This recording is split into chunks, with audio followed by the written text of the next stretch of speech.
आकाशवाणी से प्रस्तुत हैं प्रादेशिक समाचार।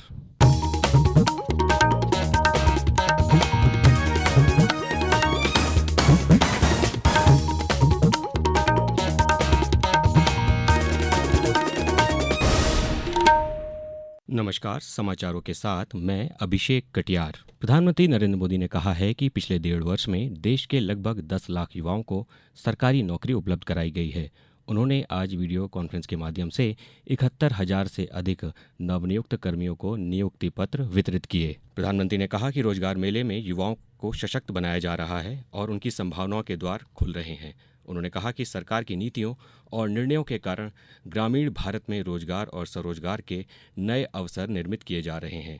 रोजगार मेला देश के 45 स्थानों पर आयोजित किया गया। भोपाल के बैरागढ़ में भी स्थित चिरायू मेडिकल कॉलेज के सभागार में रोजगार मेले का आयोजन किया गया। केंद्रीय जनजातीय कार्य राज्य मंत्री दुर्गादास उइके कार्यक्रम के मुख्य अतिथि थे। राष्ट्रीय किसान दिवस आज मनाया जा रहा है। ये राष्ट्र की प्रगति में किसानों के योगदान को सम्मान देने का अवसर है। चौधरी चरण सिंह के सम्मान में 2001 में किसान दिवस मनाने की शुरुआत हुई। उपराष्ट्रपति जगदीप धनखड़ ने आज पूर्व प्रधानमंत्री चौधरी चरण सिंह की जयंती पर नई दिल्ली में किसान घाट पर उन्हें श्रद्धा सुमन अर्पित किए। उपराष्ट्रपति ने कहा कि अगले वर्ष किसान दिवस के आयोजन के 25 वर्ष पूर्ण हो जाएंगे। अगली साल किसान दिवस के 25 वर्ष पूरे होंगे। हम सबको संकल्प लेकर पूरे वर्ष भर कार्यक्रम करने हैं ताकि किसान हित को सर्वोपरि रख सकें। और मुझे आशा है आज देश में भारतीय कृषि अनुसंधान परिषद की 180 से ज्यादा संस्थाओं में बड़ी भारी सक्रियता होगी, क्योंकि आज का दिन उनके लिए बहुत महत्वपूर्ण है। प्रधानमंत्री नरेंद्र मोदी और मुख्यमंत्री डॉक्टर मोहन यादव ने आज पूर्व प्रधानमंत्री चौधरी चरण सिंह को उनकी जयंती पर श्रद्धांजलि दी। भोपाल में कुशाभाऊ ठाकरे सभागार में भारत के सर्वेयर जनरल हितेश कुमार मकवाना और प्रौद्योगिकी विभाग के अपर मुख्य सचिव संजय दुबे और MPSADC के प्रबंध निदेशक आशीष वशिष्ठ की उपस्थिति में मध्य प्रदेश की नई ड्रोन नीति पर एक दिवसीय कार्यशाला का शुभारंभ दीप प्रज्वलन कर किया गया। इस अवसर पर संजय दुबे ने कहा कि केंद्र की पहल के बाद ये राज्यों का दायित्व है कि वे उसका लाभ उठाएं।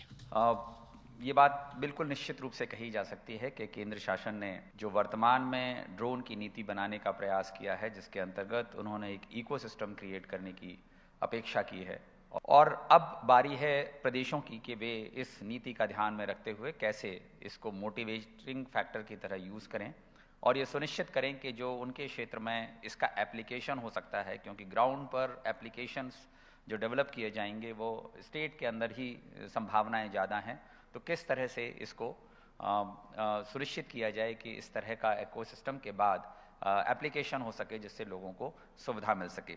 मुख्यमंत्री तीर्थ दर्शन योजना के अंतर्गत जगन्नाथपुरी जाने वाली स्पेशल ट्रेन जबलपुर से आज रात 11:30 बजे मुख्य रेलवे स्टेशन आएगी और रात 11:45 पर रवाना होगी।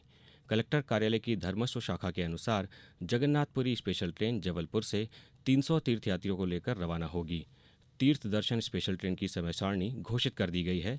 शिरडी दर्शन के लिए जाने वाले वरिष्ठ जनों के लिए ट्रेन फरवरी में रवाना होगी। भारत की सलामी बल्लेबाज स्मृति मंधाना ने कल शाम वडोदरा में वेस्टइंडीज के खिलाफ पहले एक दिवसीय मुकाबले में 91 रन बनाए और महिला क्रिकेट में एक कैलेंडर वर्ष में सर्वाधिक रन बनाने का नया कीर्तिमान हासिल किया। मंधाना के वर्ष 2024 में सभी प्रारूपों में 1,602 रन हो गए हैं। मंधाना ने यह उपलब्धि सिर्फ 36 मैचों में हासिल की है। अब कुछ समाचार संक्षेप में। नर्मदापुरम में पेंशनर डे के अवसर पर जिला कार्यकारिणी भारत पेंशनर समाज की ओर से निःशुल्क स्वास्थ्य परीक्षण शिविर आयोजित किया गया। गुना कलेक्टर ने साप्ताहिक समय सीमा बैठक में लंबित पत्रों की विभागवार समीक्षा कर आवश्यक दिशा निर्देश दिए। आगरमालवा जिले के हनुमान मंदिरों में सुबह से ही विशेष धार्मिक अनुष्ठान, हवन पूजन और अखंड रामायण पारायण का दौर शुरू हो गया है। और शिवपुरी की कोतवाली पुलिस ने 6 युवकों को एक किराए के मकान में ऑनलाइन सट्टा खेलते हुए पकड़ा है।